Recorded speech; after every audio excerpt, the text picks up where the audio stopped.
News 18 JKLH एक बहुत ही ख़ास मौका है और ये मौका है खुशियाँ मनाने का, जश्न मनाने का। क्योंकि जम्मू कश्मीर की जो पहाड़ी बिरादरी है, उनके जो लोग हैं, वो काफ़ी अरसे से एक लड़ाई लड़ रहे थे और अपना हक़ जो है वो हासिल करने की जद्दोजहद में थे और उन्हें वो हक़ हासिल हो चुका है। और हक़ इस तरह से हासिल हुआ है कि संसद से अनुसूचित जनजातियाँ आदेश संशोधन विधेयक पारित हो चुका है और इसके पारित होने के साथ ही खुशियाँ मनाई गई, जश्न मनाई गई, मिठाइयाँ खिलाई गई। तो और जो पहाड़ी बिरादरी के लोग हैं वो इसके लिए ख़ास तौर से वज़ीर आज़म नरेंद्र मोदी को और उनकी जो हुकूमत है उसका शुक्रिया भी अदा कर रहे हैं। तो हम ये जानना चाहेंगे कि दरअसल ये इतनी बड़ी अगर खुशी है तो वो क्यों है? कौन सी ऐसी ज़रूरतें हैं जो अब पूरी होंगी? कौन सी ऐसी आशाएँ हैं, उम्मीदें हैं जो पहले मुश्किल था ये समझ पाना भी पूरी होंगी? वो उस पे कौन सी इसमें बात है और क्या है खुशी का असल मकसद? तो हमारे साथ कई ख़ास मेहमान हैं। सबसे पहले आपको बता दें, हमारे साथ हैं जम्मू कश्मीर पहाड़ी ट्राइबल मूवमेंट जो है उसके चेयरमैन सैयद रफ़ीक शाह जो MLC भी हैं। आपका हम इस्तकबाल करते हैं शुक्रिया रफ़ीक जनाब। शाह साहब। शुक्रिया, बहुत और बहुत शुक्रिया आपका। साथ ही हमारे साथ दो और ख़ास मेहमान हैं। हमारे साथ मोहम्मद शफ़ीक ख़ान जो डिस्ट्रिक्ट प्रेसिडेंट हैं कुपवाड़ा के। आपका भी इस्तकबाल। शुक्रिया सर, वेलकम। और हमारे साथ है सैयद मंजूर शाह यूथ प्रेसिडेंट हैं। आपका भी इस्तकबाल करते हैं। शुक्रिया सर, शुक्रिया सर। तो मुझे ये बताएं सैयद रफ़ीक शाह साहब, सबसे पहले आप ये बताएं कि इस मौके को आप किस तरह से देखते हैं? अगर आप खुशियाँ मना रहे हैं, आप जश्न मना रहे हैं, आप वज़ीर आज़म को मुबारकबाद दे रहे हैं, तो क्या वजह है? देखिए जी, जो ये मसला है 75 बरस के बाद हमें नफसियाती, सियासी, माशी और माशरती ग़ुलामी से मौजूदा सरकार ने आज़ादी दिलाई है। हिंदुस्तान तो 1947 में आज़ाद हुआ था, लेकिन हमारा पहाड़ी कबीला जो जम्मू कश्मीर का है वो आज आज़ाद हुआ है। जब कल अपर हाउस में बिल पास हो गई तो उसकी आज़ादी पर फाइनल मोहर लग गई। तो क्योंकि हमारे साथ एक जुल्म, नाइंसाफ़ी और नाबराबरी जो 1947 से आज तक रवा है, हमारे जो बुनियादी हकूक़ हैं वो सल्ब किए गए हैं, हमारे जो सियासी हकूक़ हैं वो सल्ब किए गए हैं। और हमारी जो सबसे बड़ी मुश्किलात थी वो ये थी कि हमारे पास आइडेंटिटी क्राइसिस थी। 1947 के बाद हमारी आइडेंटिटी छीन ली गई थी। हमें गुजर गुजर तस्लीम नहीं करता था, हमें कश्मीरी कश्मीरी नहीं मानते थे, हमें डोगरा डोगरा तस्लीम नहीं करता था, तो हम हवा में थे। आज जो मौजूदा सरकार ने हमें जो आइडेंटिटी दी है, हमारी आइडेंटिटी क्राइसिस ख़त्म कर दी है, हमारी आइडेंटिटी रेस्टोर कर दी है, हमारी सेल्फ रिस्पेक्ट रेस्टोर कर दी है। कश्मीरी के पास खड़ा होकर हमें कश्मीरी बनना पड़ता था, डोगरे के पास खड़ा होकर हमें डोगरा बनना पड़ता था, गुजर के पास खड़ा होकर हमें गुजर बनना पड़ता था। हम अपना कह ही नहीं सकते थे हम क्या हैं, क्योंकि जब 1947 में ये रियासत एक साजिश के तहत तोड़ी गई, उसमें तो पहाड़ी लोग जो हैं, जो पहाड़ी कबीले के लोग हैं, वही उठाकर जो हैं वो पार फेंके गए और बीच में खूनी लकीर खींची गई। पहाड़ी कबीले को डिवाइड किया गया, हमारे लोगों को डिवाइड किया गया और उसके बाद हमें लाकर हाशिए पर खड़ा किया गया। आज तक हमारा एक सरपंच भी नहीं बन सकता था, पंच नहीं बन सकता था। अब जो इस वक्त ये फैसला हुआ है, इस फैसले ने जी हमें एक नई सुबह का आगाज़ करा दिया है, एक नई उम्मीद के साथ। जी बिल्कुल। तो मेरा सवाल वही होगा कि जो जैसे आपने कहा कि आपने एक लंबी लड़ाई लड़ी है और आप इस मूवमेंट के रहनुमा रहे, आप उसके कायद रहे, आपने वहाँ पर मूवमेंट को आगे बढ़ाया। तो मैं ये जानना चाहता हूँ कि अब अगर इसके जो फ़ायदे हैं वो किस तरह से आप देखते हैं कि किस तरह का फ़ायदा आपको मिलेगा, आपकी जो कम्युनिटी है और उनको मिलेगा? क्योंकि कुछ लोग हैं जो मुखालफत कर रहे हैं, उससे हम बाद में बात करेंगे, लेकिन पहले हम ये बताएं कि आपको इससे फ़ायदा क्या मिलने वाला है? देखिए, सबसे पहले मैं ये कहूँ कि ये जो लड़ाई हमारी है, ये 5th जनरेशन हूँ मैं जो इसको कैरी कर रहा हूँ। इससे पहले चार जनरेशन ने ये लड़ाई लड़ी है और हमारे बहुत सारे बुज़ुर्ग जो हैं वो अब इस दुनिया में नहीं रहे, कुछ लोग हैं। और ये हमारी एक इज्तिमाही लड़ाई थी, हमारी लीडरशिप की, हमारी कलेक्टिव लीडरशिप की, जी हमारी कलेक्टिव लीडरशिप की। इसमें मैं अकेला नहीं था, मैं नाम नहीं ले सकता हूँ सबके, एक का नाम लूँगा बाकी नाराज़ हो जाएंगे, लेकिन हमारी कलेक्टिव लीडरशिप की, उसमें वकील भी हैं, साफ़ी भी हैं, मुलाजिम भी हैं, पुलिस वाले भी हैं, पुलिस के मुलाजिम भी हैं, डॉक्टर भी हैं, इंजीनियर भी हैं, और रेवेन्यू डिपार्टमेंट भी है, हर एक डिपार्टमेंट। सबकी सबकी कोशिश इसमें रही है। मैं ये जानना चाह रहा हूँ कि ये जो अब जो मिल गया है, जो मरकज़ हुकूमत ने आपको इस पहाड़ी कबीले को इस आरक्षण के दायरे के तहत ले आया है, तो इसका फ़ायदा आप किस तरह से होगा? देखिए, फ़ायदा ये होगा कि हमारे लोगों में एक शाइनेस थी, एक इन्फियोरिटी कॉम्प्लेक्स का शिकार थे और बाकी जो लोग थे वो अपने आप को सुपीरियर समझ रहे थे। आज उस इन्फियोरिटी से बाहर निकालकर हमें मोदी साहब ने बराबर किया है।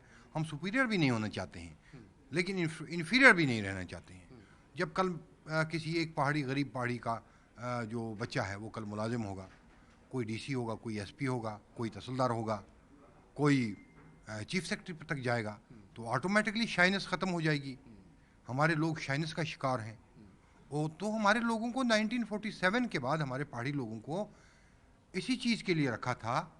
डिफरेंट क्लासेस ने घास काटने के लिए, लकड़ियाँ फाड़ने के लिए, गोबर ढोने के लिए, मजदूरी करने के लिए। जब हम ये चीज़ें देखते थे, मैंने खुद स्कूल में मैंने डिस्क्रिमिनेशन फ़ील किया है। मैंने ज़िंदगी के हर मोड़ पर डिस्क्रिमिनेशन फ़ील किया है। हालांकि मैं एक अच्छे घराने से ताल्लुक़ रखता हूँ, मेरे वालिद साहब भी जो हैं पॉलिटिक्स में रहे, लेकिन beginning first day of the school मैंने डिस्क्रिमिनेशन फ़ील की है और वो डिस्क्रिमिनेशन मैंने हर मोड़ पर, हर महज पर फेस की है, जुल्म फेस किया ठीक है। है। तो आपकी ये कोशिश और जो मरकज़ी हुकूमत ने इस पर जो कदम आगे बढ़ाया और ये दायरे में आपको लाया है पहाड़ी कबाइल को, जिसमें कई और कबाइल भी नाम है, जैसे उसमें पाडरी, कोली या गदा ब्राह्मण और भी कुछ इसमें होंगे, लेकिन ये जो जस्टिस मिलने है, आपको लगता है, मैं ये जानना चाहता हूँ कि जैसे कई बार ऐसा होता है, लोग सोचते हैं कि भाई हम जो है हमें आरक्षण की क्या ज़रूरत है।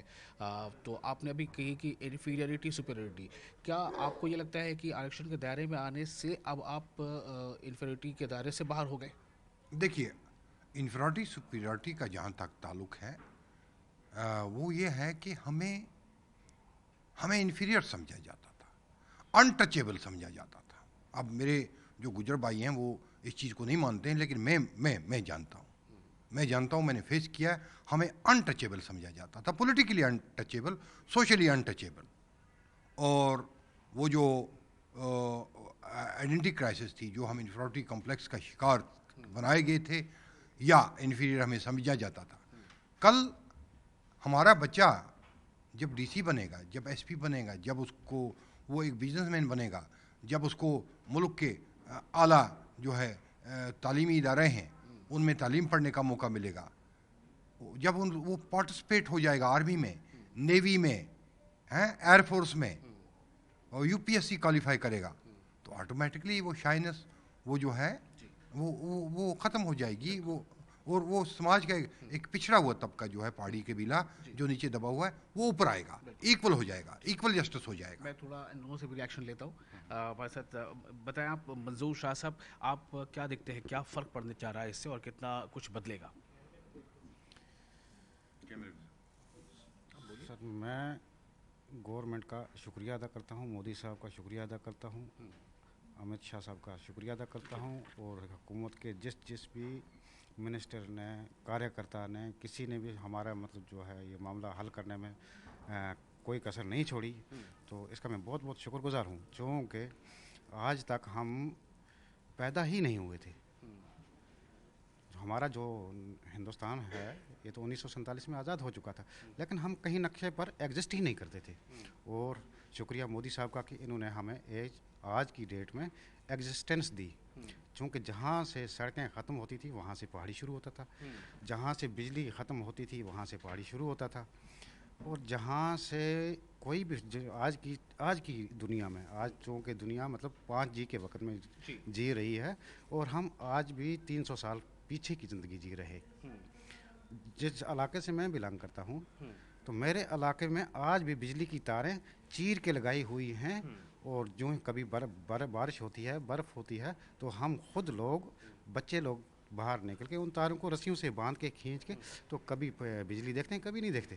तो ये हालात है हमारे।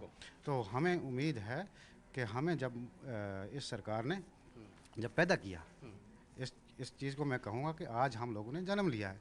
क्योंकि जिस समाज में हम रहते हैं, गुजर समाज चूँकि गुजर ना माने हमें, कश्मीरी समाज कश्मीरी ना माने, तो जो कि मतलब शाह साहब ने चूँकि कि समुद्र को कूजे में बंद करके आपके सामने रख दिया, तो हम उस चीज़ से बाहर आए।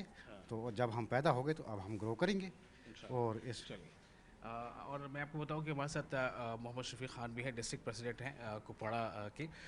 शफीक ख़ान साहब, आप मुझे बताएं कि ये जो अब तोहफ़ा मिला है, इसमें अब आरक्षण के दायरे के तहत आप लोग आ गए हैं, तो ये कितना बड़ा मतलब एक ये तोहफ़ा है या ये कितना बड़ा खुशी का मौका है? इससे क्या बड़ा होने जा रहा है, तब्दीली क्या होने जा रही है? हाँ, शुक्रिया।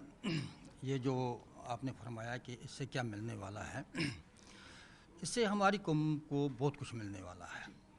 जबकि हमारी कौम सबसे पहले ये इसकी शिनाख्त ही नहीं थी, ना हम गुजर थे, ना हम कश्मीरी, जैसे शाह साहब ने आपको बता दिया। लेकिन मिलने वाला ये है कि देखिए हमारे जो तालीमी अदारे हैं, हमारे जो बच्चे हैं, वो नहीं कर सकते थे मुकाबला बाकी कश्मीरी बरादरी के साथ या गुजर बरादरी के साथ। हमारा कोई भी बच्चा अगर आगे जाकर पढ़ता था, वो अगर ग्रेजुएट या पोस्ट ग्रेजुएट होता था, तो उसको जाकर आगे वो अगर 50% ना 60% या 70% या 80% भी वो मार्क्स अगर लेता था, लेकिन उसको जाकर मसलन जो भी एग्ज़ाम होते थे उसको कभी भी वो नौकरी मिलती नहीं थी, क्योंकि कट ऑफ होता था इस तरीके से। उससे आगे भी बढ़कर बहुत लोग होते हैं जो औलाद। नतीजा ये है कि हमारे लोग बिल्कुल, हमारे बच्चे जो हैं वो मुकाबला नहीं कर सकते बाकी बरादरियों के साथ, बाकी कौमों के साथ। उसकी उसी जगह पर हम दो भाई रहते हैं। ये रहता है हमारा गुज्जर भाई, ये रहता हूँ मैं। एक ही जगह में रहते हैं, एक ही जगह में खाते हैं, रिश्ते भी हमारे साझे, खाना पीना भी हमारा साझा, कल्चर भी हमारा साझा, सब कुछ साझा, रास्ता भी हमारा साझा, तमाम चीज़ें। तो उसमें हमारा जब जो एक टीडीसी पास या मैट्रिक पास लड़का मेरा हमसाया उस पोस्ट पर चला जाता है, टीचर पोस्ट पर, वो मेरा ग्रेजुएट, मेरा पोस्ट ग्रेजुएट बच्चा वहाँ ही रुक जाता था। चाहे हमारे पास 70% मार्क्स हों या 80% मार्क्स हों, लेकिन उसके पास अगर 20% मार्क्स होते थे, पॉइंट होते थे, या 30% पॉइंट होता था, वो आगे चला जाता था। दूसरी बात यह है कि कल जब वो टीचर चला जाता, जब मेरा बच्चा पोस्ट ग्रेजुएट भी एडजस्ट हो जाता है टीचर, हमारी गुजर बरादरी का बच्चा टीडीसी पास एडजस्ट हो जाता है टीचर। 5 साल में टीडीसी पास लड़का जो होता था वो हेडमास्टर, जडियो, सीओ जाकर वो मतलब आप कहना चाह रहे हैं उनको फायदे मिलते वो, थे, हाँ, वो जो आगे जब मिलता था उसको उसका फायदा मिलता था। उसको उनको अपना फ़ायदा मिलता था। रिजर्वेशन ना होने की वजह से लेकिन जो हमारा हमारा बच्चे जो वो बड़ी मुश्किल से वो टीचर या कुछ भी जनरली वो वहीं से रिटायर हो जाता था। तो आगे जाकर जो भी गवर्नमेंट ने स्कीमें रखी हैं, जो भी ट्राइब की स्कीमें हैं, उनका कोई लाभ भी हमें नहीं मिलता था। ना हमें कोई रिजर्वेशन थी, ना हमें कोई किसी हल्के में हम इलेक्शन लड़ सकते थे, नहीं हमें किसी वार्ड मेंबरी में इलेक्शन लड़ सकते, नहीं हम पॉलिटिकल रिजर्वेशन में भी कहीं भी नहीं थे। तो हमें कोई मानता ही नहीं था कि ये नतीजा ये है कि हमें जो इतने 70 सालों में हमारी जो फाइल थी, तो ये वहाँ एक साजिश के तहत इसको ये वोट बैंक के लिए नचाया करते थे। कभी उधर जो भी पार्टियाँ थी, आपका मुतालबा हम दिल्ली में करेंगे, जो आपकी वकालत हम करें। देखिए सभी जो भी हमारे जम्मू कश्मीर की जितनी भी पार्टियाँ हैं, तो 70 साल जिन्होंने वहाँ रहे, वहाँ इस वक्त हुक्मरान रहे, वहाँ वो पता ही है सबको कौन रहे वहाँ। जब भी हम अपना सवाल लेकर उनके पास जाते थे, वो कहते थे जी हमने दिल्ली में बात उठाई, वो उठाई, नतीजा ये निकला था, वो हमें वोट बैंक के लिए इस्तेमाल करते थे। तो आपने सुना कि वोट बैंक के लिए इस्तेमाल होता था, वोट लिया जाता था, लेकिन जो हुकूक थे वो नहीं मिल पाते थे, और उनको नाम लिया कि जो भी जम्मू कश्मीर की बड़ी सियासी पार्टियां, उनके जो सरबराहान हैं, उन्होंने ऐसा किया इनके साथ। मेरा एक सवाल आपसे सिर्फ ये होगा कि तकरीबन मुझे लगता है कि 15 लाख के आसपास की आबादी है जो पहाड़ी कबाइल है, अब थोड़ी ज़्यादा है जी। तो दूसरी तरफ हम देखें पीओ के जो है, पीओजे के जो है, उस वहाँ भी पहाड़ी आबादी है, उनसे अगर हम थोड़ा मुआवजा करें तो उनकी हालत अभी क्या है, आपकी हालत अभी अब कैसे बेहतर होने वाली है? देखिए, जो उनकी हालत है पीओजे के वालों की, वो थोड़ा सा हमसे कम हैं और पसमानदगी का शिकार हैं वो भी, क्योंकि जो फैसिलिटीज़ इन जनरल हमें हैं वो उन्हें अभी नहीं हैं। हॉस्पिटल हैं वो जनरल सब के लिए है, डिस्ट्रिक्ट हॉस्पिटल या मेडिकल कॉलेज खोले गए हैं या इंस्टीट्यूशंस हैं, एजुकेशनल इंस्टीट्यूशंस हैं, वहाँ पर अभी इन चीज़ों का फुकदान है। मैं पिछले दिनों देख रहा था एक वीडियो वहाँ का, मीरपुर में एक राशन स्टोर के सामने कोई 1.5 किलोमीटर की 2 डबल पैरेलल लाइनें बनी थी राशन लेने के लिए। एक में लेडीज़ खड़ा थी, बूढ़ी बुजुर्ग लेडीज़, एक में जेंट्स खड़ा थे। तो वो उन्होंने अभी मैनेजमेंट चलाना सीखा नहीं है, मैनेजमेंट करना सीखा नहीं है, वो हमसे बैकवर्ड है। मैनेजमेंट से एक बात याद आई, जो गुजर बकरवाल जो बिरादरी है वो उनमें के कुछ लोग जो है इसके खिलाफ आवाज़ उठा रहे हैं, वो नाराज़गी का इजहार कर रहे हैं। उन्हें खदशा है कि आपको जब रजिस्ट्रेशन के दायरे में लाया गया है तो उससे कहीं ना कहीं उनके हकूक जो वो सलब हो जाएंगे। हालांकि एलजी मनोज सिन्हा ने भी कहा है, अर्जुन मुंडा जो केंद्रीय मंत्री उन्होंने भी कहा है कि उनको अलग यानी कैटेगरी होगी और इससे उनको मिलने वाली पहले से जो रिजर्वेशन से कोई फ़र्क नहीं पड़ेगा। फिर भी मैं आपसे आपके सामने सवाल रखना चाहूँगा कि इस पर आप क्या सोचते हैं कि आगे क्या ये किस तरह से ये रुख अख्तियार करेगा ये मामला? देखिए, हमारे जो माननीय श्री अमित शाह जी हैं, honourable home minister of India, वो एक डायनेमिक पर्सनैलिटी हैं, आयरन मैन हैं जो मैंने सुना था। मैंने तो आयरन मैन सुना था सरदार वल्लभ भाई पटेल के बारे में, लेकिन आयरन मैन मैंने देखा नहीं था। आयरन मैन मैंने देख भी लिया अमित शाह की सूरत में। और सबसे बड़ी बात जो है, इनकी कमिटमेंट जो है, जो इनने कहा वो किया, जो इनने कहा वो किया। गुजर वालों से आप क्या कहना चाहेंगे? गुजर वालों से मैं ये कहूँगा, उनने कहा है अमित शाह जी ने कि हम इनका 1% भी नहीं छीनेंगे, उनके साथ कोई नाइंसाफ़ी नहीं होगी। तो दैट मीन्स अमित शाह जी ने कहा है तो नहीं होगी। पहाड़ियों को अलग से जो है अपना कोटा अलग मिलेगा, अपनी परसेंटेज अलग मिलेगी।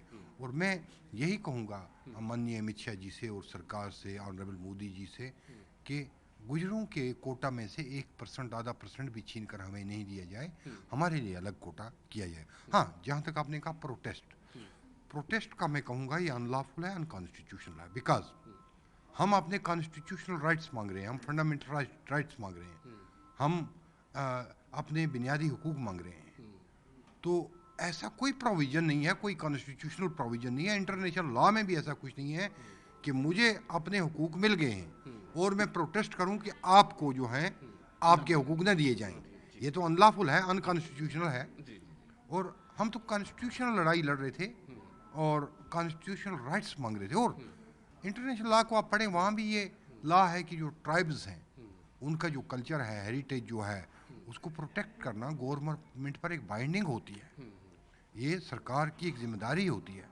फिर हमारा जो डोमेस्टिक लॉज हैं, हमारे जो कंट्री का कॉन्स्टिट्यूशन है, उसमें भी एक स्पेशल प्रोविज़न रखा गया है, एक जुमरा रखा गया, एक चैप्टर रखा गया है जिसको शेड्यूल ट्राइब्स के लिए रखा गया है। उसमें 700 कुछ कबीले हैं, एक पहाड़ी कबीला उसमें शामिल किया गया।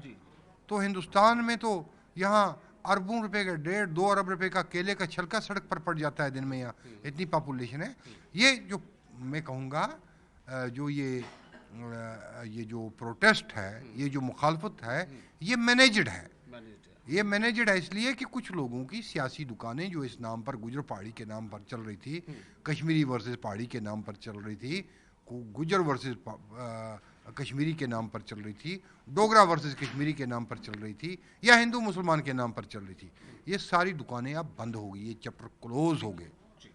मेरा एक आखिरी सवाल होगा कि अब ये दायरे में लाया जा चुका है और ये तहफ़्फ़ुज़ात रिजर्वेशंस के आप हकदार होंगे, आपकी बिरादरी है और उसमें जो भी दूसरी बिरादरियाँ शामिल हैं, चाहे उसमें पाडरी हो, कोली हो, गदा ब्राह्मण हो। मेरा एक सवाल यहाँ पे यह है कि आगे अब आप हुकूमत से क्या चाहते हैं इस बारे में?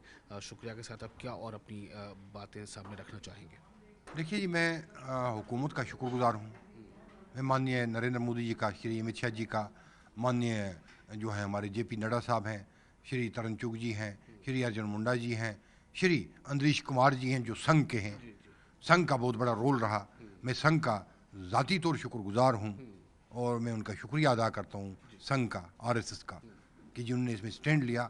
अदरवाइज़ हम अपना केस कहीं भी नहीं समझा सकते थे। तो हमने अपनी बात उनके सामने रखी, उन्होंने गवर्नमेंट को समझाने में हमारी मदद की और गवर्नमेंट जब मसले को समझ गई तो गवर्नमेंट ने स्टैंड ले लिया हमारे हक़ में। तो हम यही चाहेंगे, शुक्रिया अदा करते हुए, जो यह है कि इसमें इमीडिएट जो है हम दरख्वास्त करते हैं कि जो है सबॉर्डिनेट लेजिस्लेशन की जाए, सबॉर्डिनेट लेजिस्लेशन की जाए, इसमें सब रूल्स बनाए जाएँ और एसआरओ इसमें जारी किए जाएँ और इसका बोर्ड जो है बनाया जाए, बोर्ड का जो है चेयरमैन या वीसी जो बनाया जाए, लोगों को जो है हमारे लोगों को शेड्यूल ट्राइब सर्टिफिकेट इशू हो ताकि वो नौकरों के लिए फार्म भर सकें, ताकि वो गवर्नमेंट की जो मोदी साहब ने स्कीमें बनाई हैं उनका फ़ायदा उठा सकें, उनका लाभ उठा सकें। नेज़ अब जो आपने गुजर भाइयों को पॉलिटिकल रिजर्वेशन दे दी, एससी को पॉलिटिकल रिजर्वेशन दे दी, इवन ओबीसी को भी पॉलिटिकल रिजर्वेशन दे दी, तो पहाड़ी कहीं ना कहीं सियासी मैदान से बाहर हो गए हैं। पहाड़ी कोई इलेक्शन नहीं लड़ सकता था। अब मैं ये कहूँगा कि हमारा जो है वो कॉन्स्टिट्यूंसीज का मसला भी हल कर दे। अब जो है हमारी जो है पॉलिटिकल कॉन्स्टिट्यूंसियाँ भी बनाए, जैसे हमारी त्रेगाम कॉन्स्टिट्यूंसी उन्होंने क्रिएट की है नई, उसमें उसको पहाड़ी कॉन्स्टिट्यूंसी जो है कन्वर्ट करना ज़रूरी है, क्योंकि उसमें 50% के करीब 40% के करीब जो है पहाड़ी वोट है। इस तरह डिफरेंट कॉन्स्टिट्यूंसीज और हैं जो डिफरेंट मुकामों पर हैं, उड़ी है, करना है, और बाकी जो पहलगाम का अभी ये जो मुतालबात हैं वो जारी रहेंगे। ये मुतालबात जारी रहेंगे। अभी तो हमारे मिशन का पहला पड़ाव ख़त्म हुआ है, ये एक मिशन है। अब मिशन का अगला कदम दूसरा शुरू होगा हमारा। ये मिशन चलता रहेगा जब तक मैं ज़िंदा हूँ, तब तक ये मिशन चलता रहेगा, क्योंकि मेरी कौम को जुल्म से मुकम्मल, नाइंसाफ़ी से मुकम्मल आज़ादी दिलाना मैंने ठान लिया है, बचपन में ठाना है। और आज मौजूदा मोदी गवर्नमेंट ने जो हक और इंसाफ और सेल्फ रिस्पेक्ट हमारा रेस्टोर किया है, उसके लिए मैं मोदी जी को सल्यूट करता हूँ, अमित शाह जी को सल्यूट करता हूँ, डॉक्टर नरेश कुमार को सल्यूट करता हूँ, जेपी नड्डा जी को सल्यूट करता हूँ, और माननीय अपने मुंडा साहब को सल्यूट करता हूँ, और तारन चुग जी को सल्यूट, स्पेशली मेरे भाई, मेरे दोस्त रविंद्र रैना जी, जो बीजेपी के अध्यक्ष हैं हमारे जम्मू कश्मीर के। उन्होंने जो हमारा साथ दिया, उनने हमारे केस को रिप्रेजेंट किया, उनने हमारे दर्द को समझा। ये नहीं कि उनने हमारा पक्ष लिया, उन्होंने हमारे केस को समझा, हमारे दर्द को समझा। उनको भी सलूट पेश करता हूँ। शुक्रिया, बहुत शुक्रिया आप लोगों का। और तो नाज़रीन, आपने देखा कि किस तरह से एक खुशी है, और खुशी के साथ साथ अब इस बात का एहसास भी है कि बरसों जो है कहीं ना कहीं सियासी तौर पर इनका इस्तेमाल होता रहा, लेकिन इनके हुकूक इन्हें नहीं दिए जा रहे थे। और अब जो मौजूदा हुकूमत है उन्होंने इनके हुकूक जो दिए हैं, अब इनका कहना है कि इनके कुछ मुतालबात और हैं जो स्टेप बाय स्टेप आने वाले वक्त में शायद पूरे यूँ ही होते रहेंगे। शुक्रिया।